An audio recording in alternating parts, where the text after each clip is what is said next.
It started like any other shift. Late night, dim lights, the low hum of machines echoing down sterile hospital halls.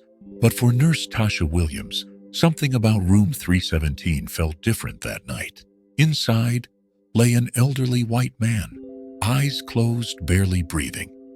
His name was Henry Dalton, a decorated war veteran, widowed, no recent visitors, and according to the chart, his prognosis was bleak. Tasha had seen this before.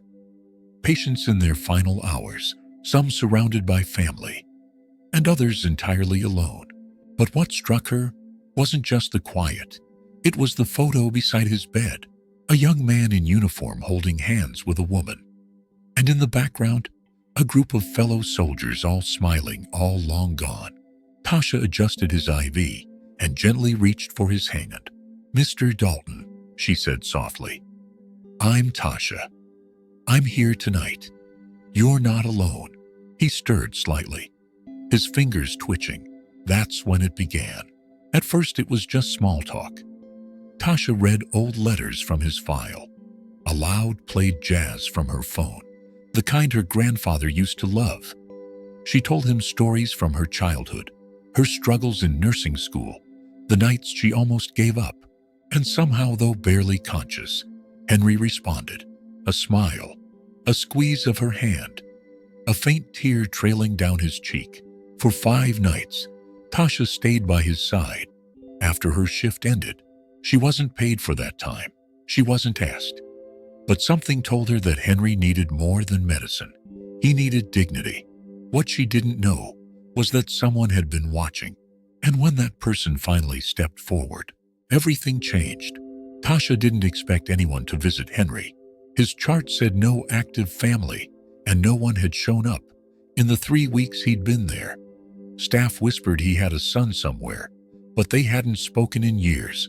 So when she walked into room 317 the next evening and saw a tall, well-dressed man sitting quietly in the corner, her breath caught. The man stood when he saw her. "Are you the nurse who's been taking care of my father?" Tasha nodded slowly. "Yes. I've been with him the last few nights. I'm David Dalton," he said, extending a hand. "I didn't know anyone here gave a damn, but the receptionist told me someone's been reading to him, playing music." Tasha smiled gently. "I just didn't want him to feel alone." David looked at his father, who lay quietly, a little more at peace than before. "I'm sorry I haven't come sooner," he muttered. "We weren't on good terms."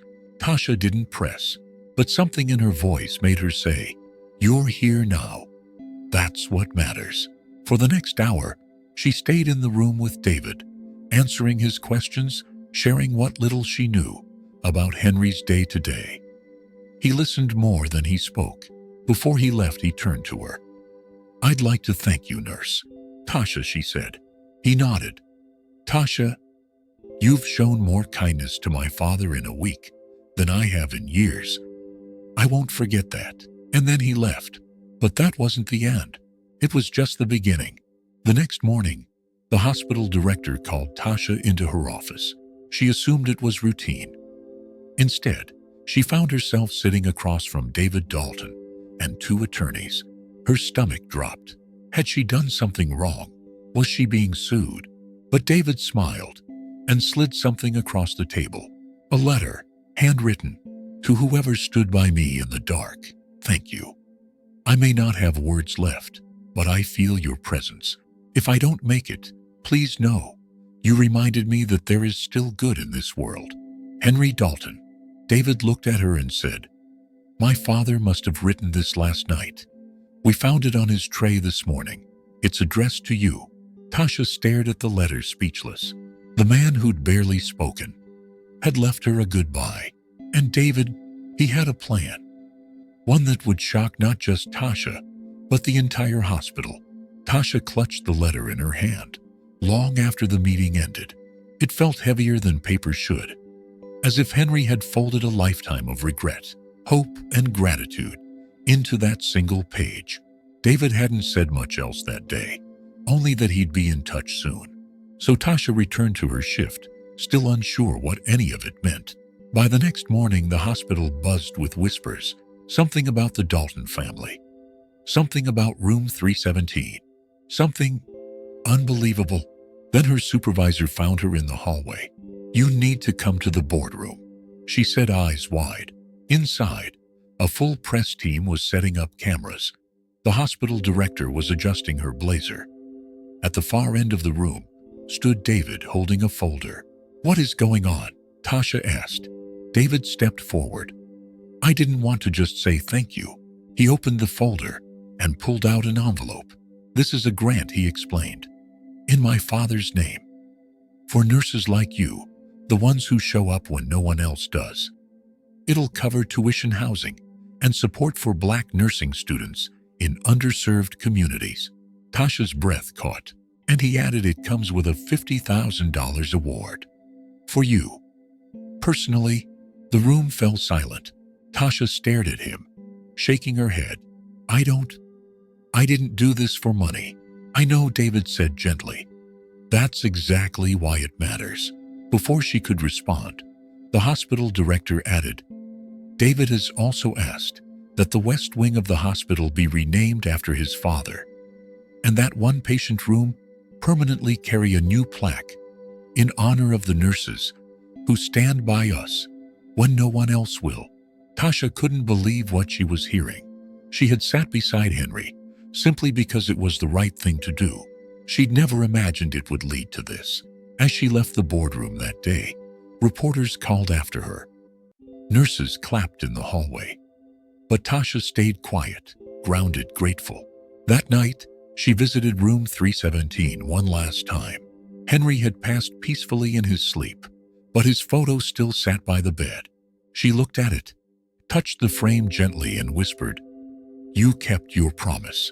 What she didn't know was that the biggest surprise hadn't happened yet, because the next morning, David Dalton showed up again, and what he brought with him changed her life forever.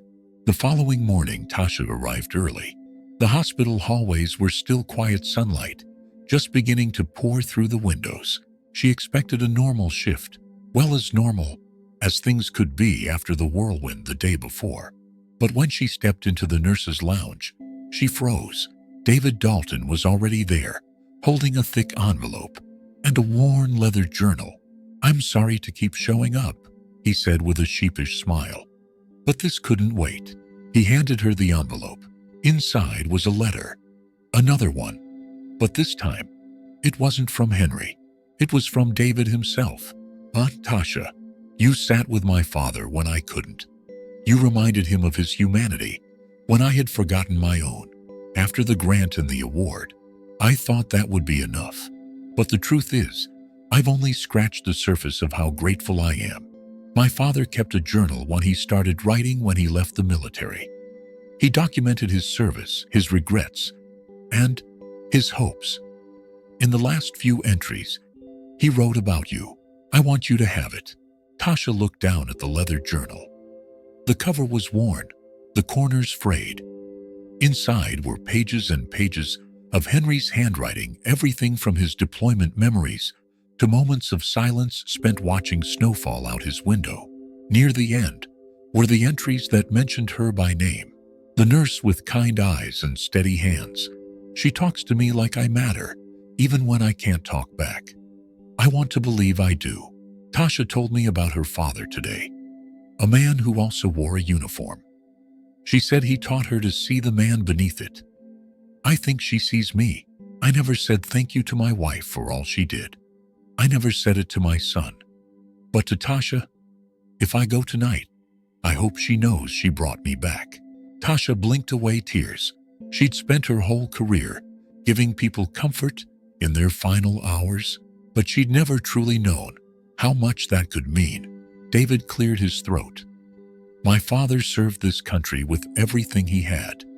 But you, Tasha, you served him when he had nothing left to give. That matters." He pulled one final envelope from his coat pocket. "This," he said, "is the deed to a home. A small one outside the city. It was my father's. Now it's yours." Tasha gasped. "I can't." "Yes, you can," he said gently. "It's what he wanted. It's what we want."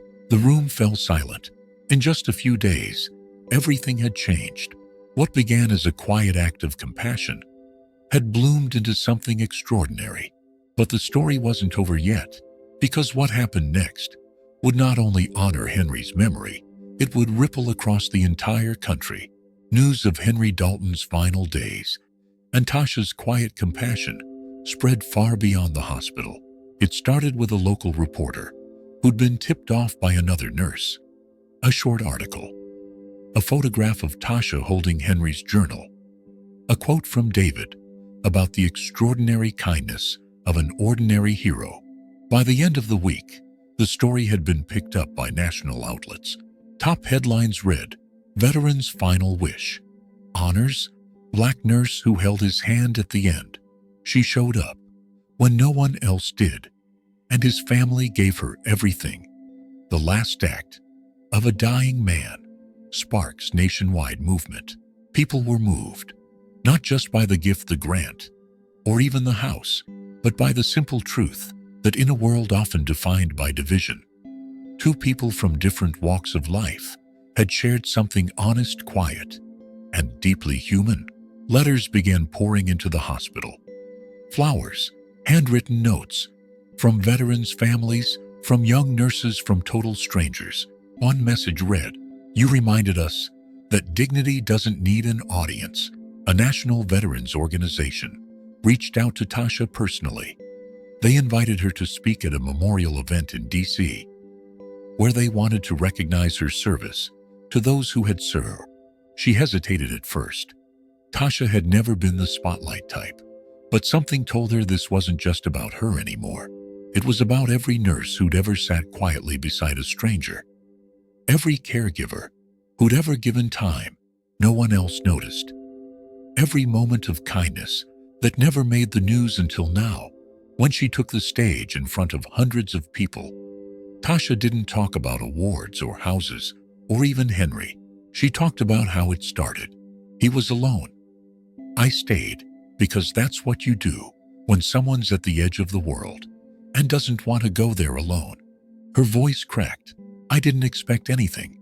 I didn't even expect a thank you. But he gave me more than that. He gave me the chance to see what kindness can become when someone decides it's enough." The audience stood, applauded, some cried. But back home, the most moving moment was still waiting for her.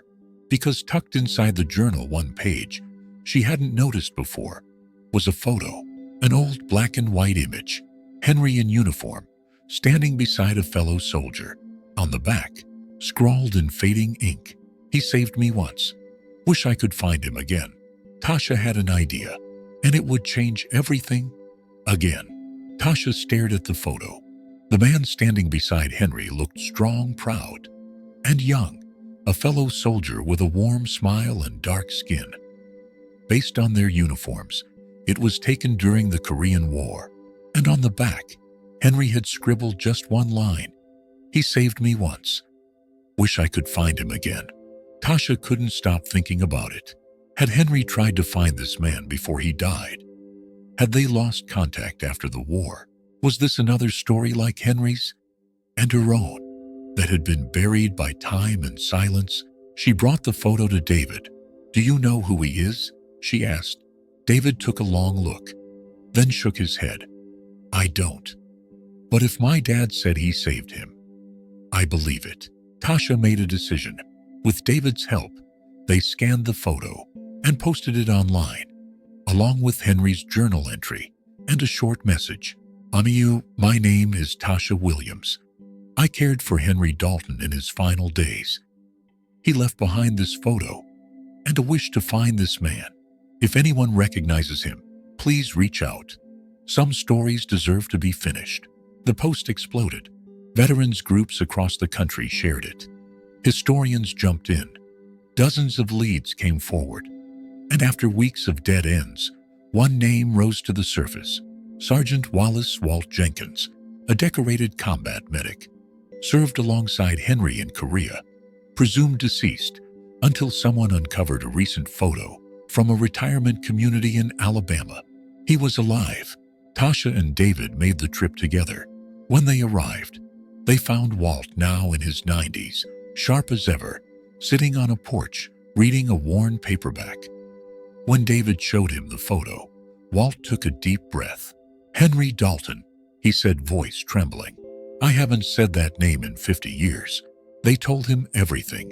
The hospital, the letters, the journal, the grant, the house. The way Henry had remembered him, in the final pages of his life." Walt wiped his eyes. "I never thought I mattered to anyone after the war. I came home, and the world didn't see me.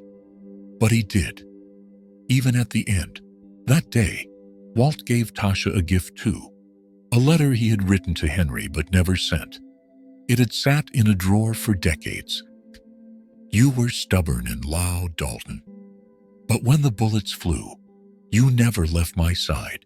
If you're out there reading this, I hope you know I never forgot you."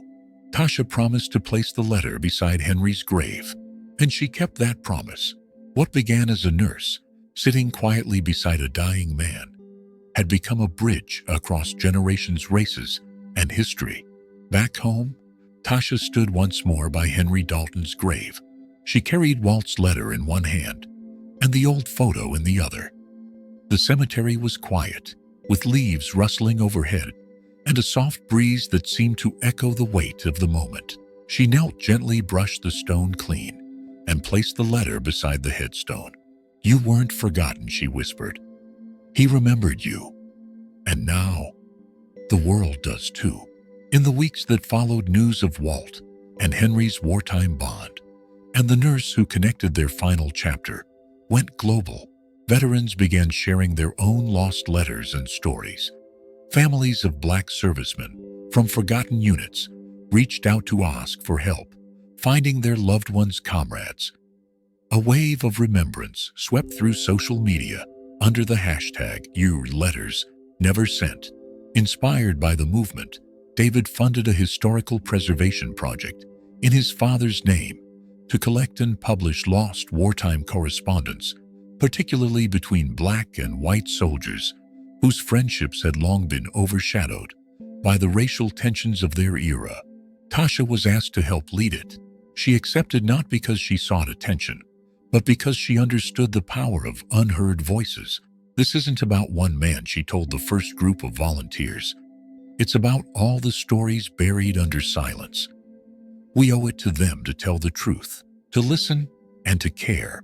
Even the hospital where it all began made a change. Room 317 was permanently renamed the Dalton Williams Room, in honor of compassion that crosses every line. And in the corner of that room, beneath the plaque, hung the original photo of Henry and Walt, framed in oak, with a small inscription: "Friendship doesn't ask what you look like. It remembers who stood by you when it mattered most." For Tasha, life slowly returned to normal. She still worked her shifts, still checked charts, still stayed late with patients no one else had time for. But something inside her had changed. She understood now that small acts ripple wide, and sometimes sitting beside someone in the dark can light up the world. And yet, there was still one more unexpected turn waiting in her journey, because one quiet morning, a letter arrived in the mail with no return address. Inside was a single line: "You saved more than one life that night. We just wanted you to know." Tasha turned the letter over, searching for a name. There was none. Just that single sentence: "You saved more than one life that night. We just wanted you to know." She read it again and again. At first she thought maybe it was from Walt or David, but the handwriting didn't match either. Then she considered something else. Maybe it was from someone who had seen the story, someone whose life had been touched indirectly. She would never know for sure, but somehow that made it even more powerful. Because kindness, true kindness, doesn't ask for recognition. It doesn't care who's watching. It just shows up. And in showing up, it leaves a trail of light that others follow, even if they never know your name. Later that month, Tasha sat quietly at her new home, Henry's old cottage outside the city. She was on the porch, watching the sun set behind the trees, the soft hum of cicadas in the air. In her lap was Henry's journal. Beside her, a fresh notebook of her own, the first few pages already filled with stories. From her patients, from Walt, from veterans' families she'd connected with since. Not clinical notes, not procedures, but humanity, memory, grace. One page at a time, she wrote them down, not for the headlines, not for the praise, but because she believed these stories deserved to live. And maybe one day someone would find her words the same way she had found Henry's, and feel a little less alone in the world. Because sometimes healing doesn't come from medicine. It comes from presence, from listening, from dignity in the final hours, and compassion that echoes long after someone's gone. If this story moved you, please leave a comment and share your thoughts below. Don't forget to subscribe to our channel for more real stories that restore your faith in humanity. And join us next time for another unforgettable moment that just might change the way you see the world. We'll see you in the next video.